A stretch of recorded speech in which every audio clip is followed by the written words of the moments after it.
Hi folks, Cyclops FPV here, and today we've got the new Tinyhawk Freestyle 2.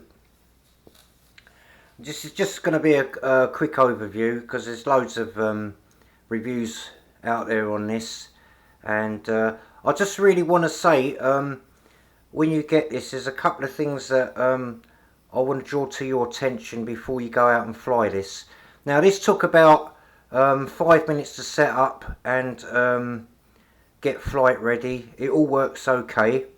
Bound it all to my transmitter and everything, and it all went lovely. I've unlocked the VTX, or at least I think I did anyway. We'll find out when I connect it up to Betaflight and do my endpoints and midpoints and everything. As you know, this is a 7000 kV 1103 motors. It's got a run cam camera in it. It goes up to 200 milliwatts, but I don't really go that high. I only do sort of 200 meters maximum flying in a field or a small field with trees and all that, so I don't really need the range anyway. So I think the VTX outdoes the receiver anyway, because these ain't really that great. You notice that I've got my receiver antenna out the back. Originally it came through here, and I could see the props cutting that off. So for now I've mounted it down here, but after a couple of flights I might run it parallel to the camera antenna. I'm just going to see how it goes, because I don't want to do any hard landings on the floor that might chop this off. But I've got to do some pre-flight checks anyway. So the bind button is down there, and your unlock button for the VTX is where the old one used to be, right there. The capacitor is now inside rather than sticking out there, and the other thing that I had to do was I had to put tape around these motor wires on the arms. The back ones are not necessary, but what you might have to do when you get this, these zip ties are over here. So what I did was I slipped them over right to the far end, because what happens is the wires stick out and the props could hit it. Same with the front. I mean, these wires here were bunched up right by where the props were, and as you can see it misses it quite well now, but the way it was all bunched up, and eventually the props would have chopped it off. So just get the zip tie that you've already got on it, slide it over as far over to the motor as it will go. There's enough give in it for you to do that, and then just put a little bit of insulation tape, or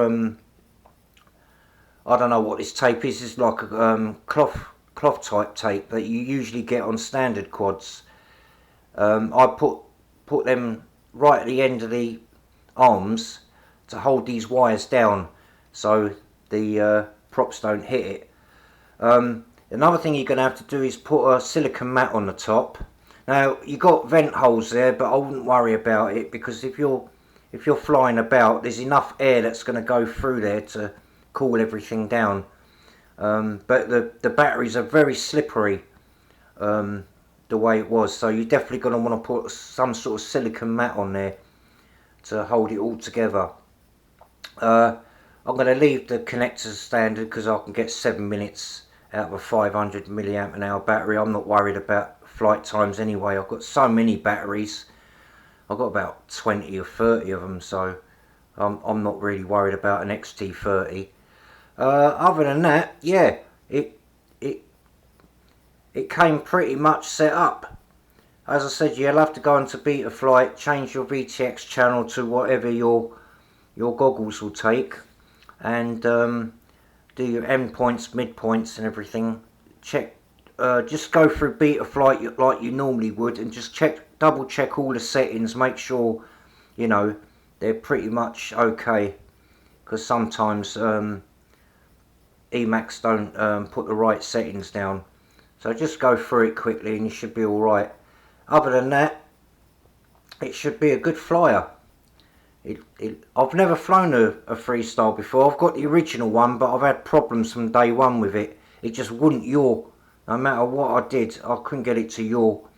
So that's probably going to be a spare parts for this one.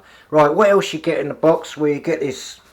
You get the usual charger, which I never use. I don't bother with that. But you get some screws and some standoffs and some rubber grommets for the old flight board, the anti-vibration grommets. But oddly enough, you don't get the 1S battery converter. I mean, they're easy enough to make on your own, and I don't fly in 1S anyway, not these things. I've actually made quite a few of them, but I've found I've never really needed it. You get a spare pair of props, but you can use the Tinyhawk 2 original, you know, the Freestyle original props. They're exactly the same, just a different colour. And you get a support card from Emax. If you ever get if you ever get a reply from them, that is. But I've never had much of a problem with Emax products. I've still got the original Tinyhawk, and that still flies well. I've never blown an ESC or anything like that. But then again, I don't fly 50 miles an hour towards a brick wall or anything like that. I'm a bit sort of like more of a field flyer, and I'm more into the freestyle stuff rather than gapping. Well, on these things anyway. On a tiny whoop, it's a different story. But yeah, I've heard that these are more powerful than the Tinyhawk race, but we'll find out. I imagine it would be, because it's got the bigger props. So, oh, and another thing you want to do, I found this mainly on my Tinyhawk 2. Just you don't get a tool with it. You don't get an Allen key with this for some reason. And just go over everything. Make sure that, especially the motor mounts, make sure all the nuts are on tight. And just go over the frame and everything. It'll only take you 5 minutes. Just nip them up. Just make sure they're tight enough before you'll fly it, because they have been known to be loose, and people have been losing motor nuts before, or bolts. So just make sure that everything's going to be all right, and you're good to go. I mean, straight out of the box, there's no CLI dump to do or anything like that. It's just bind it, set it up, and go fly. Not like the old days where you had to drop the CLI and everything. You might have to if you're using one of those ready to fly E6 controllers. You're gonna need a CLI dump for that. But I mean, let's be honest, who's gonna fly one of them? You might as well just use a proper transmitter. As you know, it's D8, so you know, FreeSky D8, it's common as muck. Should be interesting when the new Jumper T16 comes out, or Radio Master T16. So yeah, I'll be putting some flight videos up. I don't know if I'm going to do it today. I've got quite a lot to do, and I've got a couple of other quads I wanna finish off, and I've got some experiments that I'm trying to do, and I want to try and get everything in. But I know you guys are going to want to see this, so I might put this on my priority list and do it today.